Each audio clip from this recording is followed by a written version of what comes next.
سلام به شما که دوستتان داریم بی قید و شرط با هر نژاد و قومیت و در هر کجای این کره زیبا که هستین. دکتر جاوید هستم و در این ویدیو میخوایم در مورد تکرر ادرار و عدم کنترل ادرار در کودکان و در سالمندان و در بعضی افرادی که دچار عفونت هستند صحبت بکنیم.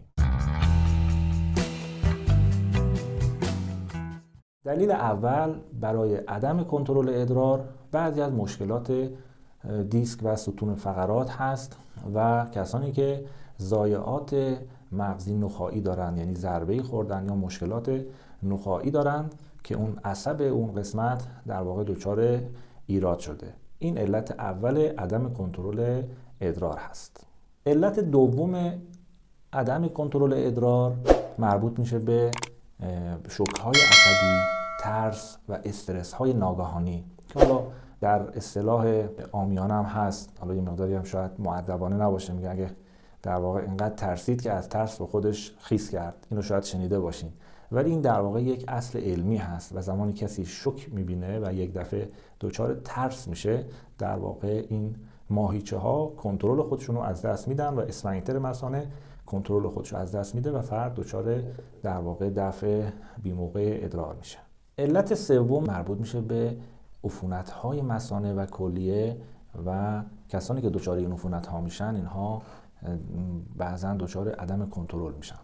خب این سه علت رو که گفتیم در خیلی از اوقات افراد هیچ کدوم از اینها رو ندارن. به این قسمت صحبتام توجه بفرمایید، چون خیلی از افراد به این علت هست که دچار عدم کنترل ادرار میشن، چه کودکان و چه بزرگسالان. این علت عدم کنترل ادرار در واقع از نگاه طب سینوی و طب سنتی هست و در طب نوین خیلی جایگاهی در واقع نداره، ولی از دیدگاه طب سنتی یک واقعیت هست و شما هم میتونید این رو منطقاً قبول بکنید. ببینید زمانی که فرد دچار سردی بیش از حد میشه در فصل سرد، ببینید که کنترل ادرارش کم میشه. افرادی که دچار این مشکل هستن معمولا در فصل سرما این مشکل براشون بیشتر میشه، خصوصا در بچه‌ها یا زمانی که در خواب هستن که خواب هم دارای مزاج سرد هست و بدن دچار سردی میشه، میبینید که در واقع خودش رو خیس کرده در خواب و این به خاطر غلبه سردی در اون فرد هست و خصوصا سردی موضعی در ناحیه مثانه و کلیه ها. غلبه سردی بر روی مثانه باعث میشه که اسفنکترها و ماهیچه های مثانه در واقع شل بشه. شما شنیدین مثلا در عامیانه هم بود میگفتن که چقدر شل شدی، چقدر شل و ول شدی، مگه ماست خوردی؟ مگه ماست میخوری که اینقدر شل صحبت میکنی؟ بی حال شدی. این سردیه، یعنی در واقع کسایی که سردی زیاد میخورن، غذاهای سردی بخش زیاد استفاده میکنن، اینها دچار شلی عضلات میشن و خصوصا کسانی که غذاهایی مثل مواد غذایی مثل ماست، دوغ، لبنیات و انواع ترشیجات زیاد مصرف میکنن و یا اینکه چای زیاد میخورن و یا اینکه مرکبات و میوه‌جات سرد بیش از اندازه استفاده میکنن، اینها مشکلشون تشدید میشه. یک نکته هم در مورد کودکان بگم خدمت شما. کودکانی که شب ادراری دارن و عدم کنترل ادرار دارن، اینها هم بعضا وقتی ریشه یابی میشه میبینید که در دوران در واقع کودکیشون اینها جاشون خیس بوده یا اینکه دیر پوشکشون عوض میشده، سردی که در واقع در اون لباس زیرشون بوده این موضع مثانه و کلیه ها رو سرد میکرده. بعضی موقع هست که فرد جای سرد میشینه، یعنی ناچارن یه جای رطوبتی میشینه یا اینکه شلوار خیس پاش میکنه بعد باد میخوره. بچه هایی که میرن آب بازی میکنن و مزاج سردی هم دارن و مادرشون هم معمولا به گرمی و سردی اطلاعی ندارن در مورد تعادل مزاج، اینها هم دچار این مشکل میشن. بنابراین یا سردی موضعی هست که در اثر دیر عوض کردن پوشک و لباس زیرشون هست، یا اینکه در جای سردی نشستن برای مدت طولانی و یا اینکه رفتن آب بازی کردن و کودکانی که دیر لباسشون رو عوض کردن سردی موضعی رو دچار شدن و این سردی موضعی در واقع معضلی شده برای بحث کنترل ادرار. در افراد مسن و سالمند هم که الان متاسفانه خیلی از ایزی لایف و پوشک های بزرگسالان دارن استفاده میکنن، چون افراد وقتی که وارد سن پیری میشن، وارد سن در واقع سردی میشن و وارد زمستان عمر خودشون میشن، اینها هم اگر رعایت غذاها رو نکنن و متناسب با مزاج خودشون غذا نخورن، اینها هم دچار سردی روی اندامهای مختلف تن میشن که یکیش هم میتونه مثانه باشه و اینها میبینید دچار عدم کنترل ادرار و حتی عدم کنترل مدفوع میشن که هر دو به خاطر همین بحث عدم تعادل مزاج هست و غلبه سردی. عزیزان، برای درمان غلبه سردی یک دوره زمانی نیاز هست. اینجوری نیستش که شما با مصرف یک قرص، یک دارو، چه گیاهی چه شیمیایی، سریع بتونید به تعادل مزاج برسید.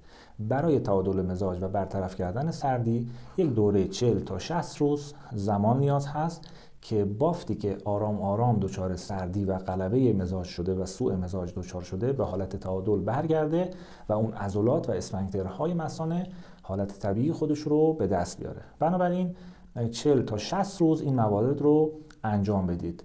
نکته اول مصرف مواد غذایی گرمی بخش هست که در طی این 40 روز بهتره که غذاهای سردی بخش استفاده نکنن و خصوصا در وعده شام و شبها غذای گرمی بخش بخورن، خصوصا کنجد یا ارده کنجد که با شیره یا عسل مخلوط بکنن، کمی پودر دارچین هم بهش اضافه بکنن و یا ارده رو به جای عسل میتونن با خرمای تازه مخلوط بکنن، ارده خرما، یه ترکیب گرمی بخشی با مقداری پودر دارچین اینها استفاده بکنن.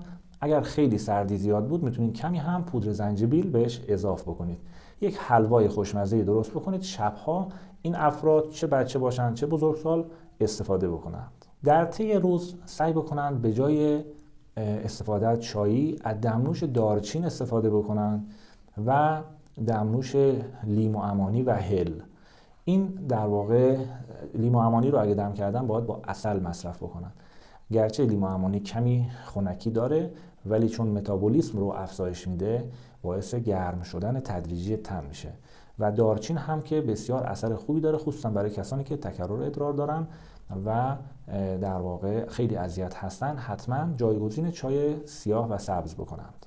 استفاده از دمنوش‌های گیاهی خصوصا دارچین و زنجبیل بایستی مراعات بکنن و به میزان متعادل استفاده بکنن، چون زیاد مصرف کردنش برای بعضی‌ها یه سری عوارضی ممکنه داشته باشه. یکی از موارد بسیار مهم برای درمان در واقع بی اختیاری ادرار بحث آرامش هست و اینکه بچه‌ها خصوصا آرامش داشته باشن و در محیط زندگی یا محیط تحصیلشون دچار استرس و تنش نشن. این خیلی مهمه.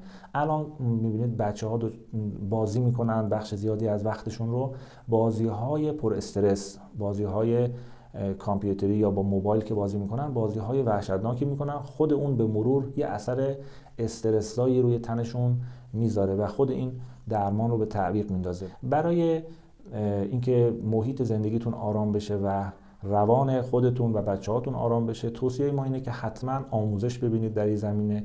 این یک بحث تخصصی هست عزیزان و من توصیه میکنم چنل های پروفسور دانش رو در یوتیوب دنبال کنید. بحث سلامت ذهن و کنترل ذهن و مثبت اندیشی و فضاهای بسیار زیبایی از در واقع واقعیت‌های مخفی وجود انسانی، روح انسان و موارد رو اشاره میکنن که واقعا فوق‌العاده هست و من خودم خیلی استفاده کردم. به شما هم توصیه میکنم برید سراغ چنل‌هاشون و حتما یک سری بزنید. مورد بعدی عزیزان استفاده از روغنمالی موضعی گرم هست و روغن‌هایی که مزاج گرمی دارن مثل روغن سیاه‌دانه، روغن بادام تلخ، حتی روغن کنجد، اینها رو در واقع ناحیه مثانه و بچه‌ها رو در واقع تمام ناحیه تناسلی مثانه و کمر و کلیه ها رو روغن مالی بکنید و سعی کنید شبها اینو ببندید. یکی از مواردی که در قدیم در ایران باستان ما استفاده می‌کردن استفاده از شال بود و می‌گفتن شال به کمر کلاه به سر.